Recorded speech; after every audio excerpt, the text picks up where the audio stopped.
Where does the early cheese get the worm? What cheesy reality TV star moved to Aotearoa in 2007, having raised over £1,000 for children in need? How long did a man survive just eating Valveeta mac and cheese? Why would you spray Lynx Africa on blue cheese? This is going to be a stinky show!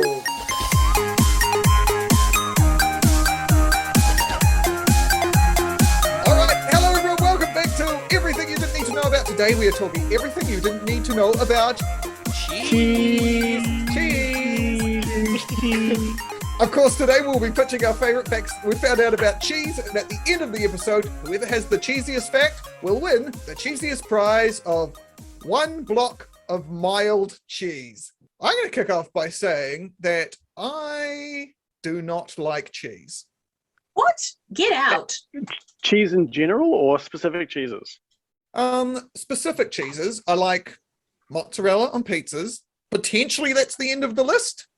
Stop it. Am I wrong in thinking that for a while you believed you were lactose intolerant, but that proved to be a lie? Oh yeah. So I've always thought I was lactose intolerant, right up until I went to university, and then I mentioned it to Mum, and she said, "Oh no, one of the four of you. Well, I've got 3 siblings. One of you is lactose intolerant, so I just told all of you that you were, so we didn't have to worry about it." Yeah, we've got 40 houses because we didn't buy cheese. That's right. So many different. It was the avocado toast of our parents' generation. Yeah. Wasn't it a whole thing? That was like every time they did the student allowance or like benefit raises, it was like, how much cheese could we buy for this? Like everything was measured by blocks of cheese, but never specific cheese. I always assumed eat them. Well, it always ticked me off as well because I was like, you can get a block of cheese. It's like, yeah, but not good cheese. You can't get like a block of Tasty because that costs $19, not $12. Tasty is disgusting, right? No, Oh my God, Tasty is get out. tasty. Yeah, they'd get sued by like the Advertising Standards Authority if they called it Tasty and it was gross. That's just not legal. I hate tasty cheese. It's Yeah, but Tom's wrong, so.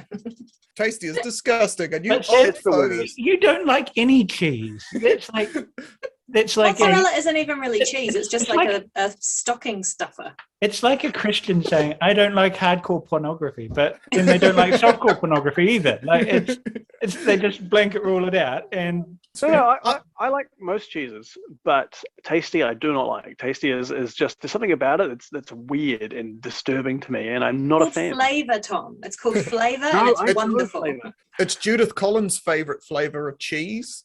Oh, of course it is. Well, that's the first thing I've ever heard that makes me have pause. On a family holiday, we once picked up a cheese at farmer's market that was so stinky that we had to leave all of the windows down in the rental car for the next week, and it still smelled like feet after that Oh God. Do you know why it smells like feet? because it's made with feet. Because the same bacteria that they use to culture like blue cheese and a lot of different cheeses is the same bacteria that causes body odor. Oh. okay. Yeah, so that's why so if you have your cheese, the best thing to do obviously is to spray Lynx Africa on it. Oh, very good. It's called Brevibacteria linens, and it's the number one bacteria for cheese. And I can only assume like that makes sense as to how cheese was kind of invented, or not invented, discovered. Was like someone, I guess, just like rubbing milk on themselves and being like leaving it in a cave and just being like, oh, there we go. I know about Ooh, this, I think. People used to walk around with cheese in animals' organs, With milk in animals' organs for storage. They used to store it in calf stomachs and things like that. And rennet, you've heard of this? So rennet is the stuff found in, is it the cow's fourth stomach? In calves in particular, to allow them to curdle milk. And so they used to kill calves and take out this rennet and then put that in with the milk, and that made all the solids in it coagulate into the curds, and then the whey would wash out and get rid of that. And then it's the curds that they then add the bacteria and other stuff to, or acids and things, to make it into the specific different flavors of cheese. And so when in these first times when they're walking around with milk in these cow stomach, the actual walking would then make cheese within these cow stomachs. They'd get to these places and be like, oh, there's some bloody cheese. Someone replaced all our milk with cheese. And then they ate the cheese, and it was delicious. And I found out that that it's lactic acid that they use to give cheddar its taste, which means if you drink too much milk while you're doing a workout or something, you could turn into a block of cheddar cheese. I think you'd have to drink a lot of milk and work out for a very long time for that to happen. Yes. So calves have 4 stomachs. there are 4 common varieties of cheese in New Zealand. Are these coincidences? Oh. Is that how No, you you get- make one in each stomach. Yeah, one's mild, Yeah. one's Colby, one's Eden, and one's tasty. One's tasty. Yeah. Tasty's the one that grows in the butthole because it tastes like shit. Which I was just going to say, rennet is an enzyme, which kind of makes sense as to why it's in the stomach. And it's how milk is normally kind of a suspension of oils and fats and things. What the rennet does is basically chops off, it cleaves, which I think is a great word used in chemistry. It cleaves off. It was one of Henry VIII's wives, wasn't it? It cleaved a few of his wives, but it chops the head off of the casein, and then the casein clumps together and becomes cheese. I was looking up really old kinds of cheese, and the oldest version uses that rennet sort of system. But I found another version that they use wild yeasts that they use a lot at the moment in craft beers. It's the new thing, is wild yeast. And apparently the people who made those kinds of cheeses didn't have to digest lactose. So they were big cheese makers, even though they were all probably lactose intolerant. I think naturally humans don't have lactase to break down lactose. Yeah. So it's turned on as an infant, and at some point in human history, in about 20,000 years ago, in Europeans in particular, the switch that turned off lactase as an adult got turned off. So that's why we keep on making it. So Cheddar Man, you guys might have heard of Cheddar Man, who sounds like someone who'd really like his cheese, right? He's the guy who's found in Cheddar Gorge over in the UK. But 2 things that surprised people when they sequenced his genome.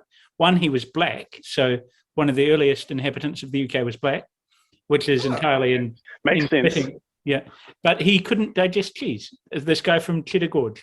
Oh. He sounds cheddar gorgeous. And he would also have got drunk really, really quickly, because another thing that's happened in human evolution is Everyone used to be lightweights, yeah. and now we're legends. Well, Is that why he drowned in a bog? Because he just got pissed and fell off the path? he didn't drown. So this isn't the bog guy. This is the guy who was buried in. He must have in been the deep or really chalky- important. Yeah, in the caves where they put all the cheddar to store and turn into, where they take all the baby cheddar in, and then like a caterpillar, it turns into a beautiful butterfly. I love that they store it in a cave like they did with Jesus as well. Hey. Sweet baby cheeses. Yep. They used to bury mummies with cheese. They found Chinese mummies from 1615 BCE, and they were buried with little necklaces with little bits of cheese on as a little snack for the Like the baby little bells. Oh. Well, which is great because you've got the wax as like a little toy, so you've got something to eat and something to play with. It's like 2/3 of a Kinder Surprise. There was always the kid at my school that would eat the baby bell wax. I was not a fan of that. Give me the creeps. But there's the same kid would also eat the glue sticks. Oh, so the kid at my intermediate who did that was called Oliver Worley, but everyone pronounced it Ollie Wally, and that guy was great. He was the funniest kid in the class. Oh yeah, he used to eat the glue straight out of the hot glue gun. Oh my gosh. I think he glued his mouth shut. Haven't heard from him recently. Hey, I Right. wonder whether he would eat the cheese that I'd like to talk to you guys about today, which is an amazing cheese. So it's called a kasumazu, which means rotten cheese, and you get it in Sardinia and Corsica. And it's worse than rotten. The way they make it is they take a hard cheese like a Parmesan or Pecorino type, the sort you put on shave on your pasta. But instead of, eating delicious cheese, they deliberately let these flies lay eggs on the cheese. And then not only do the flies lay eggs and you eat the eggs, you also let the larvae hatch and start digesting the cheese, and you eat the larvae. And if the Always known larvae... as maggots. Yeah, You don't have to eat the larvae, but they often do. you pretty much have to, because if the larvae are dead, it means the cheese has gone too bad. If even maggots have gone, do you know what? I'm out. Then What I love about this, Kenny, as well, is that saying you can only get it in Sardinia and Corsica. That's because you're not allowed to take it out of Sardinia and Corsica. You're not Because you even cannot allowed to make it export there. Yeah, so it's illegal, and they keep on trying to apply for like terroir status so they can make it. And everyone goes, This is illegal no. cheese. What a terrible idea.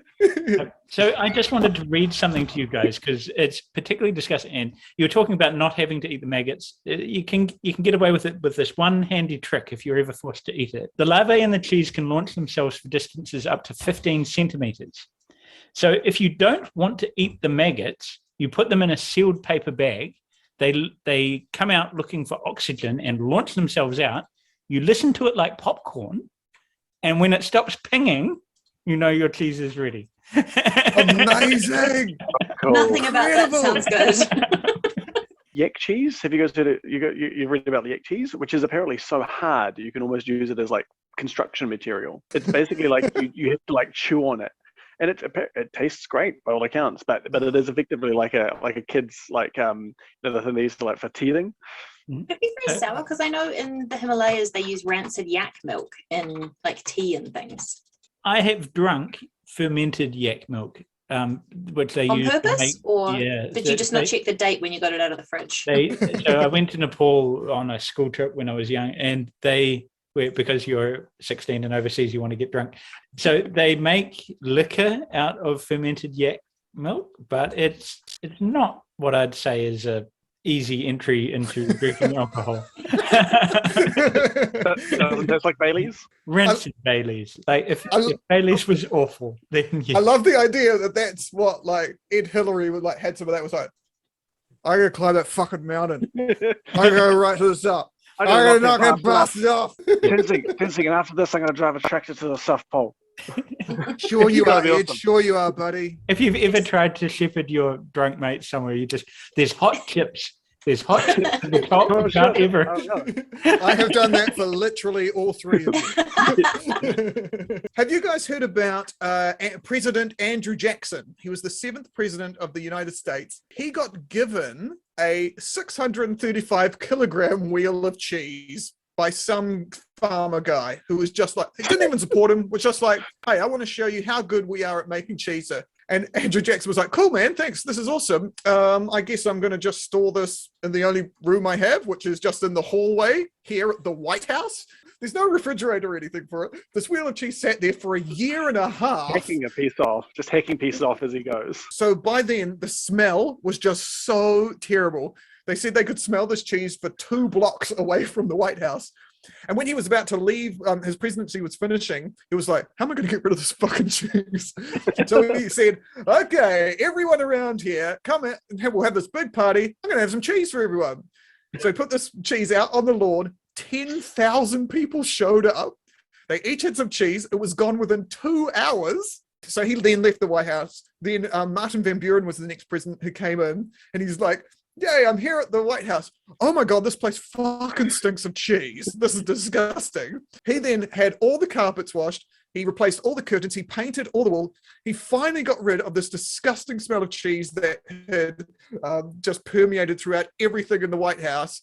And then he found another secret room that had another 700-pound wheel of cheese in it. That's incredible. Martin Van Buren, he's I great. feel like wheel of cheese doesn't really convey it. With like wine, you have Jeroboams and Nebuchadnezzars, and you have all the different names for the massive things. We have truckle, and then we have wheel, and then we just have really big wheel. Like we need boulder or avalanche of cheese. There's a Melanesian island called Truck where they make huge rings out of stone and use them as currency.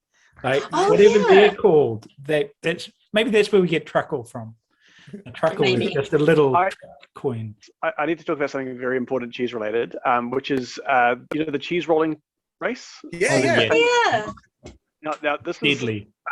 There's a really amazing thing about this. This is because I knew about this from a really long time ago. Because do you guys remember where Mark Ellis and Matthew Ridge, for those of you for future for international people, former sports stars who basically made an entire TV career being lads about town, and they went to watch the cheese rolling competition on Cooper's Hill, and Mark Ellis decided he would participate and won the cheese. He And won. he got one of the cheeses. And my favorite part about it is I looked at like who won, and in that year, 2004, Mark Ellis got it, but also they have a women's race, and a New Zealander called Dion Carter won it that day as well. So she got the cheese, and then she also won it in 2005 and 2006. So she was a 3-year in a row cheese rolling winner. And then the year after that, another Kiwi won, Jemima Bullock.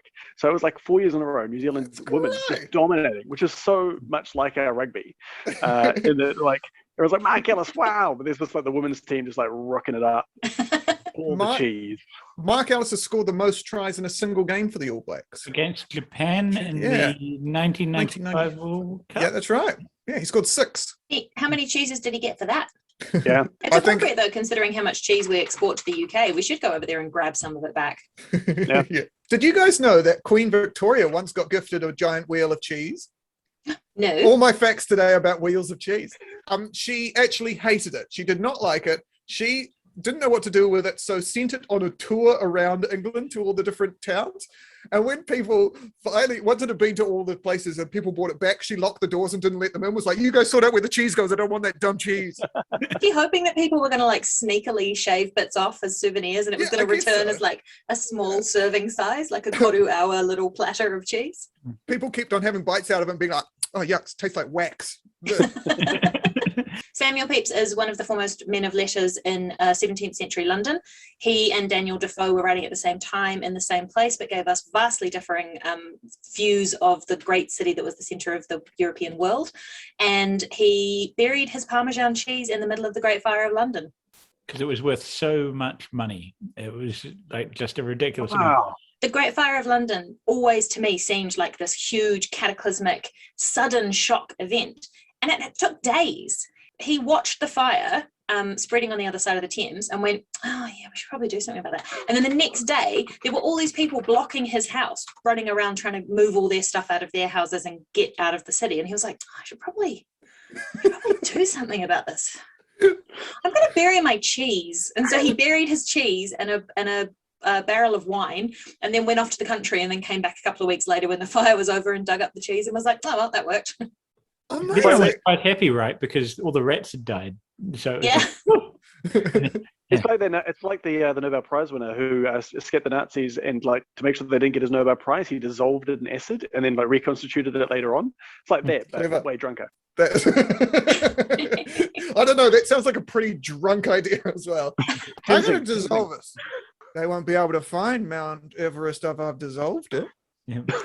There's some hot tips at the bottom of this barrel of acid. But do you know that Pepys isn't the only person to have buried a cheese for safekeeping? That sounds like a euphemism.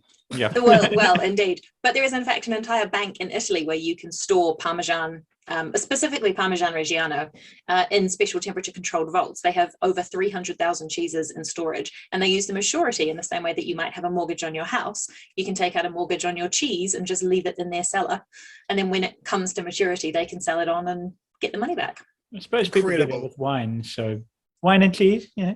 I once went to a wine and cheese party at a flat nearby here, where they were just passing around from person to person a 1 kilo block of, I think it was Edam. And then afterwards, they'd pass around the boxy, the box wine? Goon bag. Yeah, exactly. No, it was still in the box. Classy. Classy. I watched a lovely video online about a man who only eats mac and cheese. For the last 17 years, he's 20 years old. He has only eaten Valveeta mac and cheese, the boxes of mac and cheese that you get at the supermarket. Is that like a sensory thing? I'm sure I've read about this. He has selective eating disorder. There's only one thing he likes. It's one thing that if he tastes anything else, he doesn't like the texture of it, the taste or anything. He associates mac and cheese with comfort, and he's been living off it for 17 years. Do they have to dose it, like vitamins, something to stave off scurvy? Because they use citric acid they use sodium citrate in cheeses. So true, yeah. That's often that's what they use. No, it's not the preservative. Sodium citrate is what they use to make the cheese flow. So that's how like US cheese is like basically like cheese, the cheese whip and all that stuff.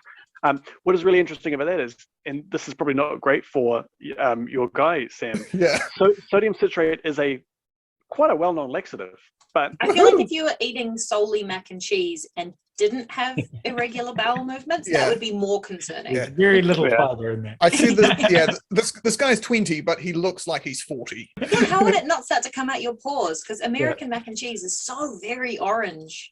I watched a video about that today. That's an additive they add to the cheese to just make it that orange, and they do it because Americans say that the cheese tastes better if it's that color. They've tested it to see whether it does actually affect the taste, and nope, it's just the color of it that makes them go, oh yeah, this is better cheese because it's this dark orange color. It's beta carotene, right? This The cheese. stuff that's in, Yeah. in carrot. Maybe that's his sole vitamin source. The Yeah, added right. colour. Does that mean that then the people who make the mac and cheese could put on their box, like, this is a whole food supplement, Yeah. like just everything you need for a balanced diet? Yeah. You get one Balance. square meal. That square is the box it comes in. So yeah, pretty crazy. He like it's quite sadly it's to do with like a coping mechanism because he had a pretty shit upbringing, I think. Sorry to bring it down, but he's dealing with those issues and he's being a therapist now. And it seems like from the end of the video they watched there, he was doing very well. So good job, Cool. Austin in America. Do you guys put on an Italian accent when you say spaghetti? no, Again, No. I do say when I do parmesan, but Yeah. which was that was just my Italian accent just then, parmesan. I do when I'm reading the Gruffalo. I pronounce Gruffalo as if he's Gruffalo. not Mark Ruffalo's cousin. I think if you try and insinuate that mac and cheese is Italian, Italians get really annoyed. Yeah. Mechanic. Well, do you know, this is completely off topic, but macaronis used to be people. Yeah, this is the Yankee Doodle. Yankee dandy Doodle thing, right? dandy. And Stuck a penguin. feather in his hat and called it macaroni. It was like a dandy. Ah. I was reading something the other day and they were like, he was known about town as a bit of a macaroni, and I had to mentally reset about 3 times before I remembered what that. He's got cheese oozing from his pores. Do you guys know about Limburger? I've Here's heard a type of it. cheese. Cheese? In America. I only know about it because they mention it in the cheese shop sketch from Monty Python. But but I found out that that smells so bad that it attracts mosquitoes, and so That's the bacteria. It's the bacteria. yeah, It's the same thing. right. It's the one Yeah, that yeah. gives you the stinky feet thing, like Tom said before. So yeah, it's great. So cool. So you could use Limburger cheese to cure malaria Yeah, in a very localized area. yeah, And not so much cure as just concentrated into one yeah. area. Just really give it to one person. Have you guys heard about Reginald? Wedges? No. Reginald, which I No. cannot Reginald. say without laughing, was a 20-kilogram cheddar cheese who was made in 2007 by West Country Farmhouse Cheesemakers in Shepton Mallet in Somerset, which is one of the few places that you can actually make proper cheddar. And they put him on the internet and made him a viral reality star. So you could tune in to cheddarvision.tv and watch Reginald ripening for 9 months.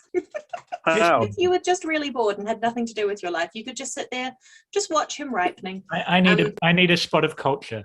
But 1.5 million people tuned in to watch Reginald's journey to maturity. And then eventually in November, they decided that he was ready. He had grown up. He was a big boy cheese now. And he was auctioned off for children in need. And he raised over £1,000. And then he moved to New Zealand, which is pretty cool. Ah. I was really excited to look at this website because it was where's Reginald.tv, and it was supposed to follow him on his adventures around New Zealand, but it went dark and I have no idea what happened to it, and now I don't know where Reginald is, and I'm really sad. So if anyone has seen Reginald, please write him down in the comments below where we can find him. Please contact Crime Stoppers on. It's not going to help. It's going to be just like Life of Brian. Where's Reginald? Reginald! Biggest dickest. Release Wadwick. Well, guys, hey, I think it's probably time that we wrap up now. We've got to find out who's going to win this bad boy and take home a wheel of cheese. Let's go around and just remind you of the facts that we brought in today. Mine was that there's a 20-year-old American man who has survived for the last 17 years eating only Valveeta mac and cheese. Mine is there is a cheese that you can only find in Sardinia and Corsica that is made not only with cheese, but with maggots.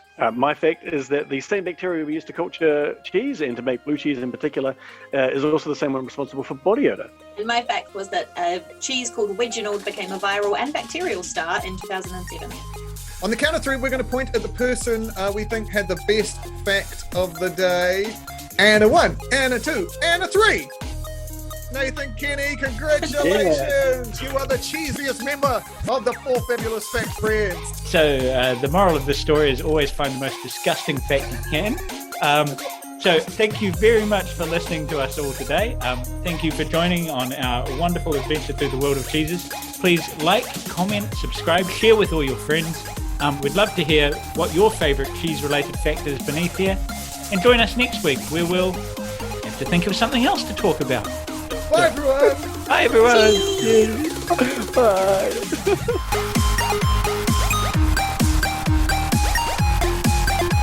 Can we talk about Jacinda Ardern next week?